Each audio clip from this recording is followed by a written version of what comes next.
الحمد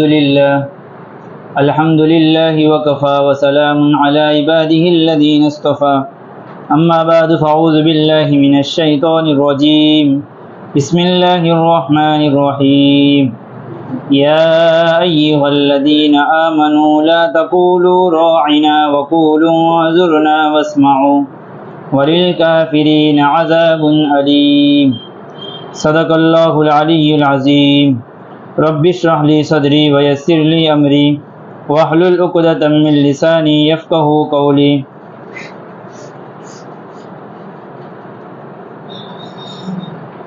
یہ جو قرآن کریم کی آیت تلاوت کی گئی ہے وہ سورہ بقرہ کی آیت ہے، آیت نمبر 104۔ یہ قرآن کریم کی پہلی وہ آیت ہے جس میں اللہ تبارک تعالیٰ نے ایمان والوں کو براہ راست مخاطب کیا ہے کہ اے ایمان والوں۔ پہلی جو سابقہ کتاب تھی، پہلی جو کتابیں تھیں، اس میں اللہ تبارک تعالیٰ صرف نبیوں کو مخاطب کرتا تھا اور پھر ان کے ذریعے سے دوسروں کو پیغام دیے جاتے تھے، لیکن اس امت کی خصوصیت ہے کہ اللہ تبارک تعالیٰ نے براہ راست ایمان والوں کو مخاطب کیا اور ان کو اپنی طرف متوجہ کر کے اللہ تبارک تعالیٰ نے احکام دیے۔ قرآن کریم میں کل 89 آیتیں ایسی ہے کہ جس میں اللہ تبارک تعالیٰ نے یا ایھا الذین آمنو یا ایھا الذین آمنو کا تذکرہ کیا ہے۔ حضرت عبداللہ ابن مسعود رضی اللہ تعالیٰ عنہ جو ہے ایک مرتبہ بیٹھے تھے، ان کے پاس ایک آدمی آیا، اس نے کہا کہ مجھے نصیحت کیجیے۔ تو عبداللہ ابن مسعود رضی اللہ تعالیٰ عنہ نے کہا کہ جب بھی تم قرآن کریم کی تلاوت کرو اور یا ایھا الذین آمنو کا لفظ آوے، وہاں پر تم اپنے کانوں کو متوجہ کر دو اور اللہ تبارک تعالیٰ جس چیز کا حکم دے اس کو فوراً اختیار کرو، جس چیز سے روکے اس سے فوراً رک جاؤ، اس لیے کہ اس کے بعد آنے والا حکم بہت اہم ہے کہ اللہ براہ راست تم کو بتا رہا ہے۔ یہ ایسا ہی ہے جیسے کہ ایک باپ اپنے بیٹے کو کہے کہ اے میرے بیٹے، ایک تو نام سے آدمی کو بلاوے، لیکن ایک آدمی کہے کہ اے میرے بیٹے، تو اس میں محبت اور شفقت ہوتی ہے۔ تو شفقت کے ساتھ اللہ تبارک تعالیٰ ان آیتوں میں ہم کو حکم دے رہے ہیں، اس لیے ہم اس نیت سے ان آیتوں کو سنیں کہ جو بھی حکم اس میں دیا جا رہا ہے اس کو میں اپنی زندگی میں لاؤں گا اور دوسروں تک پہنچاؤں گا۔ یہ نیت کے ساتھ ہم اس آیت کو سمجھیں گے۔ یہ قرآن کریم کی یا ایھا الذین آمنو کی پہلی آیت ہے، سورہ بقرہ کی 104 نمبر کی آیت ہے۔ اس کا ترجمہ ہے اے ایمان والو لا تقولوا راعنا، تم نبی اکرم صلی اللہ علیہ وسلم کو راعنا مت کہو، وقولوا انظرنا، تم اللہ کے نبی پاک صلی اللہ علیہ وسلم کو انظرنا کہو، واسمعوا، اور اللہ کے نبی پاک صلی اللہ علیہ وسلم کی باتوں کو غور سے سنو، وللکافرین عذاب علیم، اور کافروں کے لیے دردناک عذاب ہے۔ یہ اس آیت کا ترجمہ ہے۔ اس کا شان نزول کیا ہے، یعنی آیت اللہ تبارک تعالیٰ نے کیوں نازل کی، اس کو ہم سمجھیں۔ اللہ کے نبی پاک صلی اللہ علیہ وسلم کی مجلس میں یہود بھی ہوتے تھے، صحابہ بھی ہوتے تھے، ہر قسم کے لوگ بیٹھے ہوئے ہوتے تھے۔ اللہ کے نبی پاک صلی اللہ علیہ وسلم جب کوئی بات کو بیان کرتے تھے اور کسی کو کوئی بات سمجھ میں نہیں آتی تھی تو یہودی جو تھے، تو اس وقت یہودی طبقے کے لوگ جو ہے اللہ کے نبی پاک صلی اللہ علیہ وسلم کی گستاخی کے طور پر یہ لفظ استعمال کرتے تھے راعنا۔ راعنا کا عربی میں ترجمہ ہوتا ہے کہ اے اللہ کے نبی ہماری رعایت کرو، یعنی ہماری رعایت کر کے پھر سے ایک مرتبہ اس کو بیان کرو۔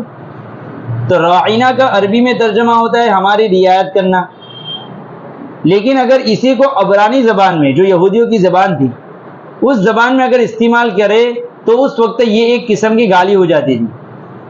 اس کو اس طریقے پڑھا جاتا ہے راعنا، ای کو کھینچ کر تھوڑا، اس کا ایک ترجمہ ہوتا ہے چرواہے کی، یعنی اللہ کے نبی پاک صلی اللہ علیہ وسلم کے ساتھ ایسے الفاظ بول کر بے ادبی کرتے تھے یہودی طبقہ۔ اور ایک ترجمہ احمق بھی ہوتا ہے۔ تو یہ لوگ ایسے لفظ استعمال کرتے تھے تو مسلمان جو طبقہ تھا وہ یہ سمجھتا تھا کہ یہ یہودی جو اہل کتاب تھے، ان کے پاس پہلے کتابیں تھیں، تو مسلمانوں نے یہ سمجھا کہ ان کے پاس چونکہ پہلی کتابوں میں یہ لفظ موجود ہوں گے اس لیے یہ لوگ یہ لفظ استعمال کر رہے ہیں، تو مسلمانوں نے بھی اس لفظ کو بولنا شروع کر دیا اور وہ بھی کہتے تھے راعینا. لیکن سعد بن معاذ رضی اللہ تعالیٰ عنہ وہ عبرانی زبان سمجھتے تھے. جب یہودی اس طریقے سے حرکت کرتے تھے تو انہوں نے یہودیوں سے یہ کہا کہ آئندہ اگر اس لفظ کو استعمال کیا تو میں تمہاری گردن اڑا دوں گا. اب یہ کہنا ہی تھا کہ اللہ تبارک تعالیٰ کی طرف سے قرآن کریم کی آیت نازل ہوئی کہ مسلمانوں کو سب کو کہہ دیا کہ اے ایمان والو. خاص طور پر مسلمانوں کو کہا گیا جو صحابی نہیں جانتے تھے اور جو راعینا کہتے تھے ان کو کہا گیا کہ اے ایمان والو تم راعینا مت کہو. اللہ کے نبی پاک صلی اللہ علیہ وسلم کو ایسا مت کہو کہ ہماری رعایت کیجیے, اس کے لیے راعینا کا لفظ استعمال مت کرو, بلکہ کیا کہو وقول انظرنا, انظرنا کہو. انظرنا کا مطلب ہوتا ہے کہ اللہ کے نبی ہماری طرف دیکھیے اور ہماری طرف نظر شفقت فرمائیے, یہ ترجمہ ہوتا ہے. تو یہ لفظ استعمال کرو. اور پھر آگے فرمایا واسمعوا, تم کو اللہ کے نبی پاک صلی اللہ علیہ وسلم کو یہ لفظ کہنے کی ضرورت ہی کیوں پڑتی ہے؟ تم اللہ کے نبی پاک صلی اللہ علیہ وسلم کی باتوں کو غور سے سنو. واسمعوا, غور سے سنو گے تو دوسری مرتبہ سننے کی نوبت ہی نہیں آئے گی. اور جو لوگ ایسی حرکتیں کر رہے ہیں یعنی ایسے الفاظ بول کر اللہ کے نبی کی توہین کر رہے ہیں, وَلِلْكَافِرِينَ عَذَابٌ عَلِيمٌ, کافروں کے لیے اللہ تبارک تعالیٰ نے دردناک عذاب تیار کر رکھا ہے. یہ اس آیت کا شان نزول ہے. اب ان آیتوں سے ہمیں کیا سبق ملے؟ علماء نے بہت سارے اس کے سبق بیان کیے, وہ سبق ہم ہماری زندگی میں لائیں گے. پہلے نمبر کی چیز تو یہ ہے, کتابوں میں لکھا ہے کہ کوئی فعل مباح یعنی ایک جائز فعل, جائز فعل سے اگر کسی کو گناہ کی گنجائش ملے تو دیندار طبقے کو چاہیے کہ وہ جو ہے جائز فعل کو بھی چھوڑ دے. کوئی تم جائز کام کرنے جا رہے ہو لیکن جائز کام کے نتیجے میں تم کو لگتا ہے کہ سامنے والا حرام میں مبتلا ہو جائے گا تو وہ کام کو چھوڑ دو, چاہے جائز ہے. یہاں پر علماء نے ایک مثال لکھی ہے, جیسے اللہ کے نبی پاک صلی اللہ علیہ وسلم کو یہ تمنا تھی جب فتح مکہ ہوا, اللہ کے نبی پاک صلی اللہ علیہ وسلم نے عائشہ صدیقہ رضی اللہ تعالیٰ عنہ کی حدیث ہے جس کا خلاصہ بیان کرتا ہوں. عائشہ صدیقہ رضی اللہ تعالیٰ عنہ نے پوچھا کہ یہ حتیم کا حصہ کعبہ میں داخل ہے, بیت اللہ میں؟ تو اللہ کے نبی پاک صلی اللہ علیہ وسلم نے کہا کہ ہاں. تو عائشہ صدیقہ رضی اللہ تعالیٰ عنہ نے کہا کہ اس کو بیت اللہ میں داخل کر دو, پھر اب تو مکہ فتح ہو چکا ہے. تو اللہ کے نبی پاک صلی اللہ علیہ وسلم نے کہا مجھے اگر تیری قوم کا ڈر نہ ہوتا تو میں ضرور اس کو داخل کرتا, چونکہ وہ قوم نئی نئی اسلام میں داخل ہوئی تھی. تو ایسا نہ ہو کہ اس کو نئے سرے سے تعمیل کرنے میں کبھی وہ واپس اسلام سے پھر جائے, کیونکہ ابھی ایمان ابھی پختہ نہیں ہوا تھا. اس لیے دیکھو یہ کام تو جائز تھا کہ بھائی اللہ کے نبی پاک صلی اللہ علیہ وسلم السرینو تعمیر کرتے, جیسے آدم علیہ السلام کے زمانے میں تھا, جیسے ابراہیم علیہ السلام کے زمانے میں تھا, ایسا کرنا چاہتے تھے اور جائز کام تھا, بڑے ثواب کا کام تھا, لیکن چھوڑ دیا کیونکہ حرام میں مبتلا ہونے کا اندیشہ تھا, یعنی کفر میں مبتلا ہونے کا ان کا اندیشہ تھا. دوسرے سے سبق ملا, تو ایک سبق تو یہ ملا کہ ایسے کام کے جس کے نتیجے میں ہمیں ایسا محسوس ہو کہ آدمی جو اس میں حرام میں مبتلا ہو جائے تو وہ کام کو چھوڑ دو. دوسرے نمبر کا یہ سبق ملا کہ یہودی اور کافروں کی مشابہت اختیار آدمی نہ کرے, نہ قول میں نہ فعل میں. فعل میں تو ہم کو معلوم ہی ہے, جیسے ابھی محرم کا روزہ گیا تو ہم کو کیا تھا کہ بھائی 9-10 روزہ رکھو یا 10-11 رکھو, یہ مشابہت سے منع کیا تھا. اسی طریقے سے ان کی باتیں جو الفاظ استعمال کرتے ہیں ان الفاظ میں بھی ان کی مشابہت اختیار مت کرو.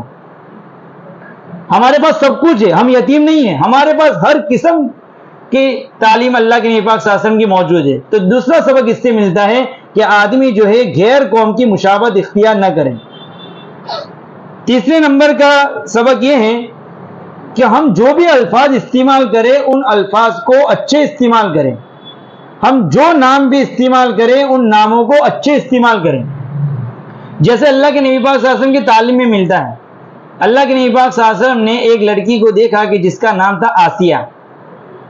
آسیہ یعنی عین سے, آسیہ کا میننگ ہوتا ہے گناہ کرنے والی. تو اللہ کے نبی پاک صلی اللہ علیہ وسلم نے فوراً کہا کہ آسیہ نہیں یہ جمیلہ ہے, اس کا نام فوراً جمیلہ رکھ دیا. جمیلہ یعنی خوبصورت. تو ایسے الفاظ اور ایسے ناموں کو آدمی استعمال نہ کرے اور نہ رکھے کہ جس کا تلفظ اور جس کا معنی صحیح نہ ہو.